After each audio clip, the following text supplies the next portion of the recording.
kami ng update kasi ang sabi po ni Attorney Tolosa, yun pong tungkol doon sa documents na pag-uusapan dapat na for stipulation kung pagsasang-ayunan ng parehong kampo. Ang hiling daw po ng defense team ay August 14 pa ito gawin. Tama po ba? Yes, Victoria, tama po yan. That was the schedule that we initially conveyed to the prosecution. Apo, bakit August 14 pa, sir? That is Friday next week. Haharap po si Ms. Eileen Del Campo, yung COA State Auditor, tomorrow. Yes. Honestly, it's only a matter of availability of our lawyers naman talaga, Victoria. If you recall, we're only a 16-man and of course women defense panel, and talagang spread, kaya nga sabi ni Attorney Michael po, spread thin po talaga yung defense team. Pangalawa, if you recall, the suggestion coming from the prosecution as well as the presiding officer po ay binigay lang nung Wednesday. Essentially, binigay lang nung Wednesday, and kaming mga abogado naman po, meron na po kaming mga schedule. We did our best. We adjusted some of our schedules, and really the next available date for us to attend to this is already August 14. Yan lang naman po talaga yung reason niya. Oo. At sir, so anong mangyayari bukas kung wala pa yung mga documents, kung hindi pa na-stipulate yung documents na yun, pwede pa rin umusad yung testimonya ni Ms. Del Campo? Yes, of course. Victoria, I guess ito yung kailangan natin klaruhin sa mga Opo. nakikinig sa programa nyo. Ito po kasing mga dokumento sa korte, may proseso po para maipresenta sila. In other words, hindi naman po na dahil may dokumento tayong ipapalabas ay okay na. Meron po tayong tinatawag na identification and authentication of documents na dapat gawin ng witness. Essentially, I think, to my mind, I don't want to second guess the prosecution, of course, with all due respect to them. I think what they're trying to do is skip that process and offer the documents for stipulation. Kasi pag na-stipulate na po yung dokumento, hindi na kailangan i-identify at i-authenticate ng witness. Kasi if naalala nyo, nung Wednesday, ito po talaga yung ginagawa ng testigo. Diba? She was perusing through the documents, essentially, in the process of identifying the documents. So, pwede po talagang mag-proceed ang isang kaso, at lalo na itong impeachment case na to, kahit wala naman pong stipulation. Pangalawa lang, Victoria and Christian, and I think dapat ma-understand to ng publiko, the matter of stipulation is always based on consent of the party. Ibig sabihin po, kapag nag-offer po yung party na i-stipulate ang isang dokumento, ano naman talaga, nasa karapatan po ng kabilang party, whether it be the defense when we offer something for stipulation, or in this case now, the prosecution, di ba? It's really our prerogative whether we stipulate on the document. And as well, when the time comes, the prosecution will also have that prerogative. Kaya po, if naalala natin, sabi ni presiding officer, di ba, sabi niya, well, we'll just give you a chance. We're not compelling in any way the defense. Yan lang naman po talaga. So to summarize, number one, yung proseso po talaga sa mga korte natin at in-adopt ng impeachment court is documentary evidence ay dapat i-identify at i-authenticate. Now, may procedural tool po which is consent-based, which is stipulation, which is currently what's happening right now. Opo. At hindi para makakatch up din po yung ilang mga kababayan natin. Una, paki-define nga po anong ibig sabihin kapag sinabing kailangan mag-stipulate or need ng stipulation. Ano po ba ang pinakamadaling salita para maintindihan po ito? Let me find a word. Sorry, hindi po kasi mother tongue ko yung Tagalog, but I'll try my best to Okay lang po, translate it. Essentially, yung stipulation po kasi, it's ginagawa po to sa mga bagay na hindi na ino-contest ng mga party. For example, and has no connection with respect to the impeachment para lang maintindihan, di ba? Pag may kaso, tapos may issue kung kailan na-receive yung demand letter, at yung demand letter, pwede naman po magkansundo yung party at sabihin sa korte na, opo, na-receive po natin yung demand letter on August 9 at meron pong demand letter. We're willing to stipulate. Meaning, nagkasundo na yung dalawang partido sa isang kaso na merong demand letter, ito yung demand letter, at na-receive ang demand letter noong August 9. So ano po yung implication yan pag nag-stipulate na yung parties? Simple lang po. There is no longer need to present that evidence or identify or authenticate it during the trial. Kasi agreed upon na eh. So, kapag na-stipulate na po yan, hindi na po yan magiging subject matter ng trial. Iba na po. Kaya if you notice, during the presentation of COA Auditor Wamil, nung nag-stipulate po si Attorney Michael po on different matters, sinabihan si Representative Joel Chua ni Senator Presiding Officer Jesus Gotero na you may proceed to other matters.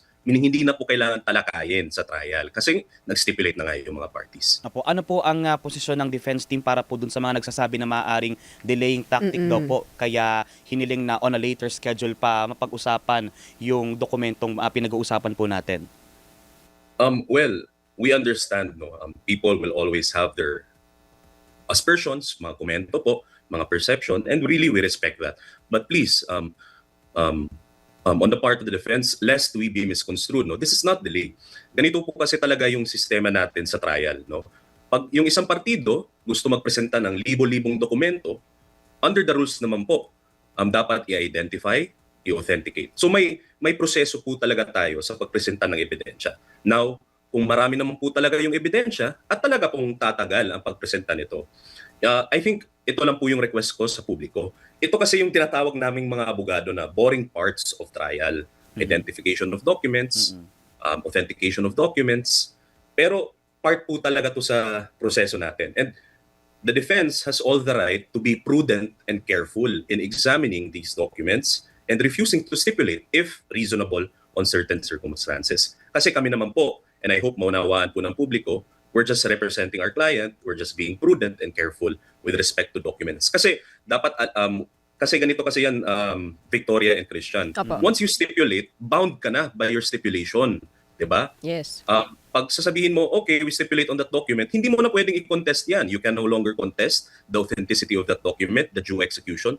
So, in other words, pag mag-stipulate kami, dapat talaga careful. Now, again, that's why the stipulation is consent-based. And para naman sa amin sa depensa, we'll see, no? We're giving another chance to stipulate. We'll look at it again.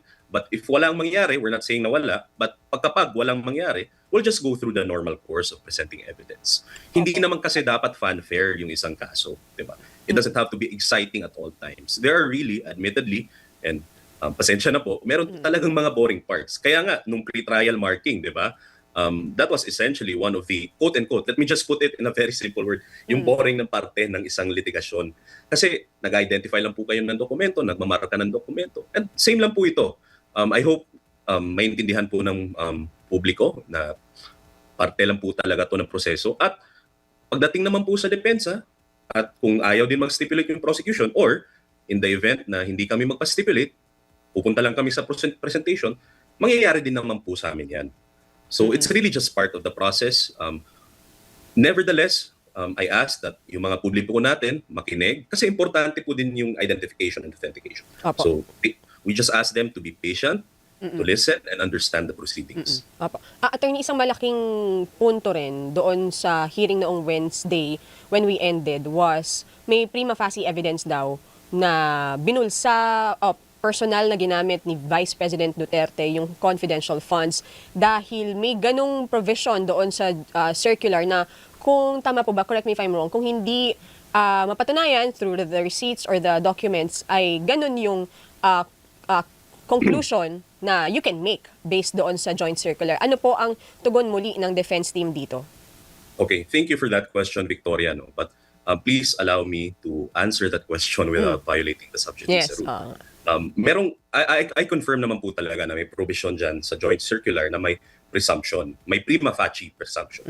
Pero I think to answer that, number one, dapat maunawaan ng publiko na ito pong prima facie presumption ay disputable presumption po ito. Okay? Number two, yung pag may prima facie presumption, hindi po ibig sabihin na guilty na or may nagawa na yung tao. And I'm not saying this particularly in this case kasi if I comment particularly on this case, I'll be violating the subjudice.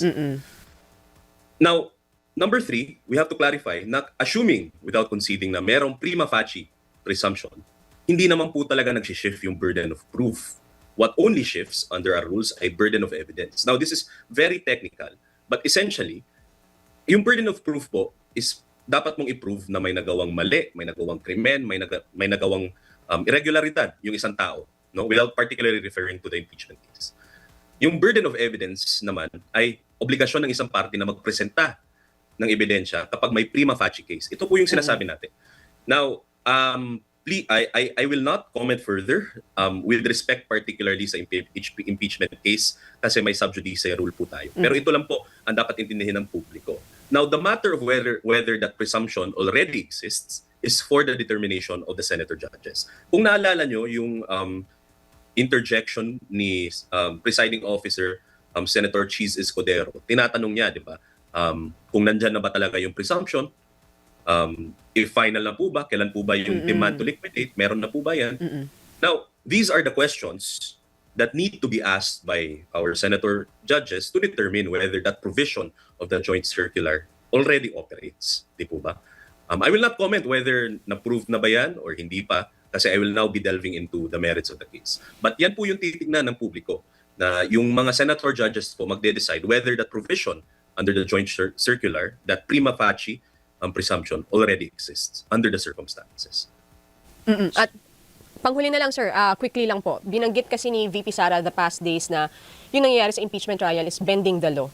Nabanggit niyo po yung sub judice. Hindi ba yun sub judice? And for that to come from the accused, ano ang epekto nun? Tapos binanggit din po niya na mali, hindi ito yung exact words niya, pero she was implying na mali rin or may mali doon sa dalawang tao ang nakaupo sa harap, which is Presiding Officer Cheese Escudero and Senate President Sherwin Gatchalian.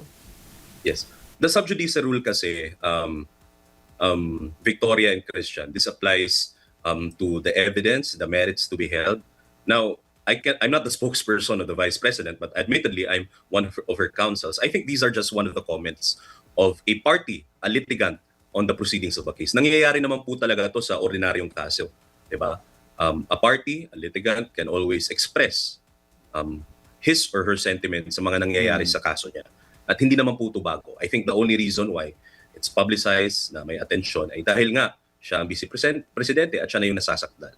But to me, medyo liberal naman po talaga si with all due respect and in all fairness to the impeachment court, liberal naman po sila sa sub judice rule, di ba?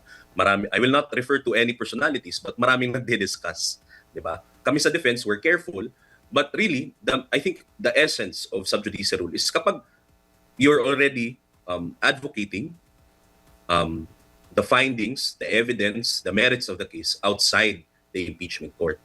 Diba? Sasabihin mo na na-prove na ito, ito na yung na-establish, ito yung meaning nito. That's, if you notice, Attorney Michael Poe and I avoid those statements. Yes. Because that's delving into the merits of the case. Now, on the other hand, if we just comment on incidents, ano po ba ang tingin nyo sa ruling na ito? Ano po ba ang tingin nyo sa ginawa ng korte na to? In strict sense, that may be sub judice, but liberal naman po yung korte, hindi naman po yan. What we think really is the sub judice here, and this is my personal opinion, is when you talk about and when you advocate on the merits of the case. Diba? When you start weighing evidence, kasi yung spirit kasi for me dito, Victoria and Christian, parang kinukonbinse mo na yung publiko sa kaso mo, which shouldn't be the case. Alright. Yung position kasi ng defense, what should convince the senator judges and the impeachment court of whatever decision it will make should be the evidence presented in court, not the statements of anyone, nor commentaries of anyone. Well, these are welcome, and really, this is the political aspect kasi. Ako, I personally understand, and the defense understands varying opinions on this matter. But personally, my take is, ito po yung violation ng sub judice. Once you start advocating on the merits of the case, sa labas po ng korte.